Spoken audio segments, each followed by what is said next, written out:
Hello, and thanks for joining School of the American Rifle. This is part 3 of our PSA upper receiver physical and autopsies. We weren't planning on doing a shooting or live fire video. We're going to. We forgot to do something in part 2 of the video. I forgot to do the reverse carrier key torque test to see if the screws would break free. I did test them off camera. They both passed. No problems.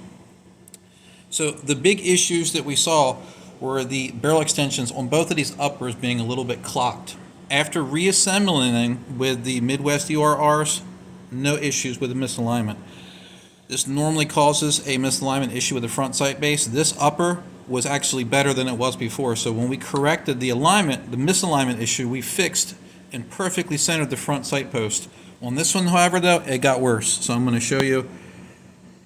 We're not quite over the top of it. So this needle is pointing to the very edge of that. So it's still within the margin of error. It's still pointing to the post, but the very far side of the post. So it's not a fail, but it got worse because we fixed the alignment issue that was present with the barrel. I would prefer to have this than to have what we previously had. Now this could be fixed.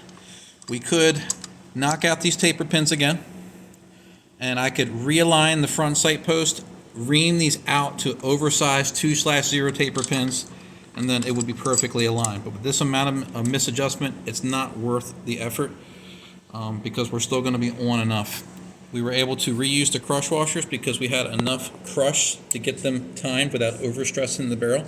So those are timed properly now. So the only things now that we have on these uppers is, I would consider substandard extractor springs, slightly inefficient bolt carriers, but with the larger ports that we have on these, it about balances out.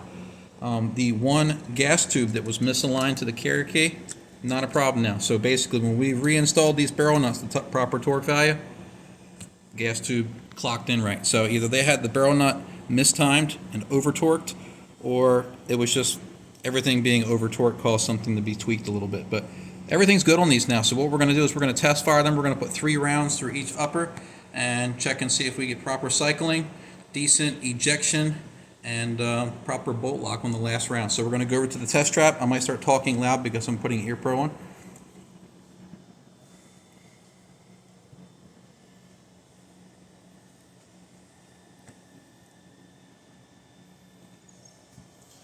All right.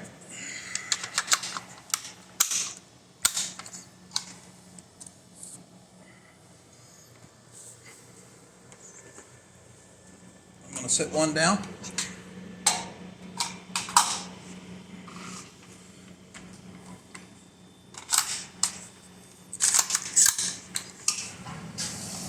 Three rounds.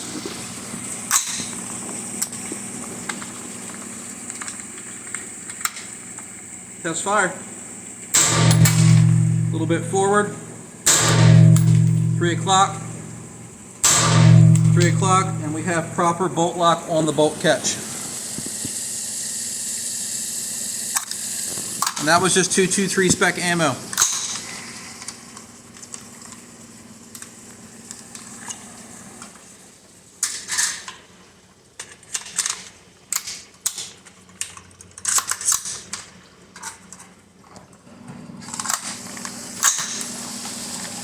Test fire.